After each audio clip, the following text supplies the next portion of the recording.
السلام علیکم ناظرین، اس ایپیسوڈ کے آغاز میں ہم دیکھتے ہیں قاہر قلعے کے اندر ایک بہت بڑے جشن کا میدان سج چکا تھا۔ بہت سے لوگ وہاں پر موجود تھے۔ اتنے میں ہی ایک شخص آواز لگاتا ہے، مصر کے وزیر درگان بن امیر تماشا گاہ میں تشریف لا رہے ہیں۔ اتنے میں وہاں پر وزیر تشریف لاتے ہیں اور سب لوگ خاموش ہو جاتے ہیں۔ وزیر وہاں پر نشست پر بیٹھ جاتے ہیں۔ ادھر دوسری جانب ہم دیکھتے ہیں سلطان نور الدین بھی اپنے آدمیوں کے ساتھ پہنچ چکے تھے اور اپنے گھوڑوں سے نیچے اترتے ہیں۔ شہنشاہ کہتا ہے، آخر کار آمنا سامنا ہو ہی گیا ہے۔ میدان جنگ میں ایک دوسرے سے لڑ کر تھکاوٹ ہو گئی تھی۔ اچھی نیت کی اظہار کے مقصد سے میں یہاں پر آپ کو اور خلیفہ عمر کے نام سے موسوم دروازے کے سامنے خوش آمدید کہنا چاہتا ہوں۔ قدس میں ہمارے شہر میں آپ کو خوش آمدید سلطان نور الدین۔ سلطان نور الدین کہتے ہیں، یہ شہر آپ لوگوں کا نہیں ہے، یہاں آپ کی موجودگی ہمیشہ کی نہیں، مسافر جیسی عارضی ہے۔ اسراء کی رات سے آج سے صلاۃ اور نماز ہمارے پیغمبر حضرت محمد صلی اللہ علیہ وآلہ وسلم پر، جنہوں نے یہاں پر تمام پیغمبروں کی امامت کی، اور ان کے نماز پڑھانے کے لمحے سے قدس ہمارا ہو چکا ہے اور ہم قدس کے۔ اس کے علاوہ ہمارے خلیفہ حضرت عمر یہاں پر شہر حاصل کرنے آئے تھے۔ شہنشاہ کہتا ہے، میں یہ شہر کبھی بھی حوالے نہیں کروں گا، لیکن خلیفہ عمر کی طرح تمام مذاہب کے ماننے والوں کے لیے امن و امان سے رہنے کے لیے ایک شہر قائم کروں گا۔ اگر آپ ساتھ دیں گے تو یہ کام ساتھ مل کر کریں گے۔ میری تاج پوشی کی تقریب کے لیے تشریف لا کر آپ نے شرف بخشا ہے سلطان نور الدین۔ سلطان کہتے ہیں، تاج اور تخت اپنے پاس سنبھال کر رکھو، میں یہاں پر تقریب کے لیے نہیں، میری فوج فصیل کے باہر انتظار میں کھڑی ہے، میں یہاں پر امیر صلاح الدین کا حساب لینے آیا ہوں۔ شہنشاہ کہتا ہے، تو پھر آپ غلط جگہ پر آئے ہیں سلطان، گمشدگی کا میں نے بھی سنا ہے، مگر اس میں میرا کوئی ہاتھ نہیں ہے۔ میں سمجھ نہیں پا رہا ہوں کہ آپ مجھ پر شک کیوں کر رہے ہیں۔ میرے ہاتھ اب بھی میری بہن کے خون سے رنگے ہوئے ہیں سلطان نور الدین۔ صلح کے لیے اپنی بہن کو مارنے والا شہنشاہ آپ کے خیال میں کیا ایسا کچھ کر سکتا ہے؟ ادھر لارڈ کھڑا ہوا ساتھ آدمی کو کہتا ہے، شہنشاہ سچ کہہ رہے ہیں، شہنشاہ جھوٹ نہیں بولا کرتے۔ اور مشیر، تم نے اس آگ میں کسی کو جھونکا ہے؟ لارڈ کے ساتھ کھڑے ایک وزیر کو ایک منظر یاد آتا ہے جب اس نے کہا تھا، یہ ناممکن محسوس ہونے والا مشن تھا، مگر آپ کامیاب رہے امیر صلاح الدین کو بدترین انجام تک پہنچانے کے لیے۔ مجھے حیران ہونے کی اجازت دیجیے۔ دوسرا آدمی کہتا ہے، یہ مقصد میرے لیے بھی مقدس ہے ولیم، لیکن شہنشاہ قدس کے علم میں لائے بغیر کوئی کام کرنا سچ ہے یہ درست نہیں ہے۔ ولیم کہتا ہے، اطمینان رکھو کونت مائلس، آپ کو ہر عمل شہنشاہ کے مفاد میں ہے۔ یہ دراصل کیا دھرا اسی کمانڈر کا تھا۔ ادھر سلطان کھڑے کہہ رہے تھے، اقتدار کی لالچ میں قتل نہ ہونے کا یقین کرنے کے لیے مجھے کچھ وقت درکار ہے۔ صلاح الدین کے لیے کھودے گئے گڑھے میں جلد یا بدید تم خود بھی گرو گے۔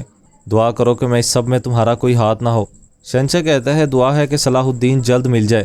شہنشاہ کہتا ہے، اس کے بارے میں مجھے اگر کچھ پتہ چلا تو یقین رکھیں کہ آپ کو باخبر ضرور کروں گا۔ اس خطے کو امن کی ضرورت ہے سلطان نور الدین، اور ہم مل کر اسے حقیقت بنا سکتے ہیں۔ مودود کہتا ہے، سپاہیوں کے مسجد اقصیٰ کو بطور استبل استعمال کرتے ہوئے یوں لانا چاہتے ہو تم امن؟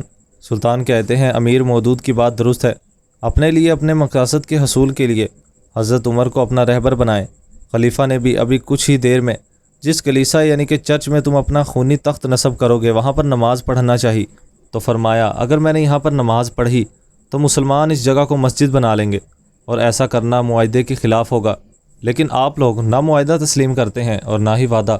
شہنشاہ کہتا ہے، یقین رکھیں کہ میں اپنی طرف سے پوری کوشش کروں گا، وقت کم رہ گیا ہے، تقریب میں تشریف لائیں، دوست ہو یا دشمن۔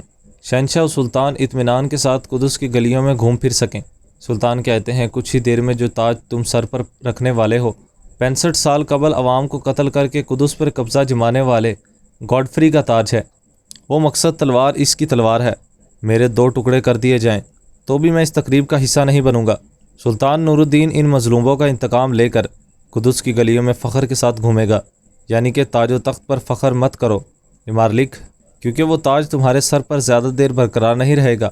جس کے بعد سلطان نور الدین وہاں سے روانہ ہو جاتے ہیں اور دل ہی دل میں کہتے ہیں، ہر شے کو انتہا ہے، ایک ہی دن یہ خواہشات بھی انتہا کو پہنچ جائیں گی۔ جس کے بعد وہ اپنے گھوڑوں پر سوار ہو کر وہاں سے روانہ ہو جاتے ہیں۔ ادھر دوسری جانب قاہر قلعے میں بہت سے قیدیوں کو تیار کیا گیا تھا۔ آدمی اگر کہتا ہے، چلو سب تیار ہو جاؤ، خلیل سب سے پہلے تمہیں جانا ہے۔ جس کے بعد وہ لوگ ایک قیدی کو لے کر جانے لگتے ہیں۔ آدمی کہتا ہے، میں لڑنے کے لیے نہیں بلکہ رقص کرنے کے لیے جا رہا ہوں۔ صلاح الدین کہتا ہے، یہ تم کیا کہہ رہے ہو؟